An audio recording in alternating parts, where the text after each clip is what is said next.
You notice it in the smallest moments. When the door closes behind you, when your phone finally stops buzzing, when there's no one watching your face to see if you're reacting correctly. Your shoulders drop without you telling them to. Your breathing slows. Your thoughts stop performing. It's not that you were overwhelmed in a dramatic way. No panic, no meltdown. Just a quiet sense that something in you has finally been allowed to stand down. When you're alone, you don't have to adjust your tone. You don't have to read between lines. You don't have to keep a part of yourself slightly alert, slightly edited. You think more clearly. You feel more real. Like your internal volume has been set back to its natural level. And maybe that's the part that confuses you. Because if being alone feels this calm, this steady, this safe, then why does the world keep treating solitude like something that needs to be fixed? From the outside, your preference for being alone is easy to misread. People assume it means you're shy, or withdrawn, or quietly struggling with something you won't admit. They see the absence of noise and imagine the absence of connection. They see fewer words and assume fewer feelings. So they worry, or push, or gently suggest that maybe you should get out more, as if calm were a symptom and not a state. But what they're reacting to isn't what's actually happening inside you, because your solitude isn't empty, it's regulated. When you step away from people, you're not stepping away from life. You're stepping away from the constant, subtle work of attunement, tracking moods, reading expressions, sensing shifts in energy, adjusting yourself accordingly. None of that is dramatic. It's just constant. And for someone like you, that constant awareness doesn't shut off automatically. So when you're around others, even people you like, a part of your system stays slightly engaged, listening, monitoring, calibrating. Not out of fear, out of sensitivity. Solitude, then, isn't avoidance, it's relief. It's the moment when your inner world no longer has to synchronize with anything external, when your thoughts can move at their own pace, when your emotions don't need to be translated into expressions someone else can understand. Society often labels this as being too comfortable alone, as if comfort were suspicious, as if peace needed an audience to be legitimate. But what if your calm in solitude isn't a sign of disconnection at all?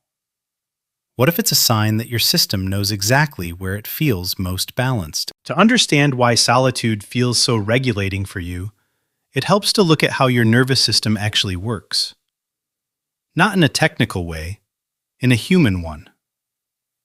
Your brain is constantly scanning for information. Tone changes, facial expressions, pauses, expectations. Most people do this automatically, without it costing them much energy. But for you, that scanning runs a little deeper. Your system doesn't just notice what's being said, it notices what's underneath it. What someone means, what they might need, what mood they're in before they even realize it themselves. That kind of awareness isn't anxiety, it's attunement. The problem is, attunement requires resources. Think of your brain like a control room. When you're around others, there are more screens lit up, more signals coming in. Nothing dangerous, nothing wrong, just more. So your system stays lightly activated. Not tense, just engaged.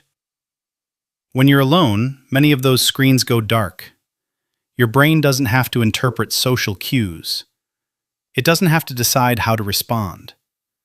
It doesn't have to keep part of you externally oriented. And because there's no immediate demand, your nervous system downshifts. Heart rate slows, muscles soften, thoughts become less fragmented. This is why you often feel clearer when you're alone.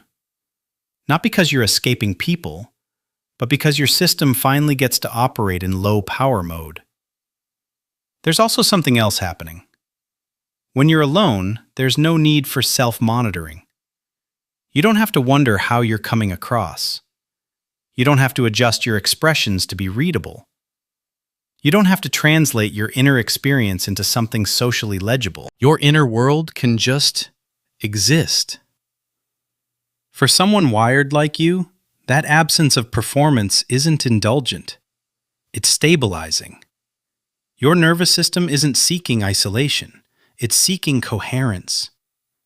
Solitude provides a space where your internal signals don't have to compete with external ones, where your brain doesn't have to prioritize anyone else's emotional frequency over its own. That's why the calm you feel alone isn't numbness, it's alignment. But there's a quieter question beneath all of this, and it's one worth approaching carefully. Here's where the explanation needs to slow down, because not every preference is just a preference. Sometimes the same behavior can come from two very different places, and the difference matters. So the question isn't whether solitude calms you. That part is real. The question is why it calms you. For some people, being alone feels good because it's where they think best, where their inner world has room to stretch, where their energy naturally settles. For others, solitude feels good because it's the only place their system doesn't feel watched. And those two experiences can look identical from the outside. If you grew up needing to be emotionally aware early, if you learned to read rooms before you learned to relax in them, your nervous system may have adapted by staying subtly alert around people. Not because people were unsafe in a dramatic way, but because being attuned kept things smoother, quieter, more manageable. Over time, that alertness can start to feel like your baseline. So when you're alone and it finally turns off, the relief can feel profound.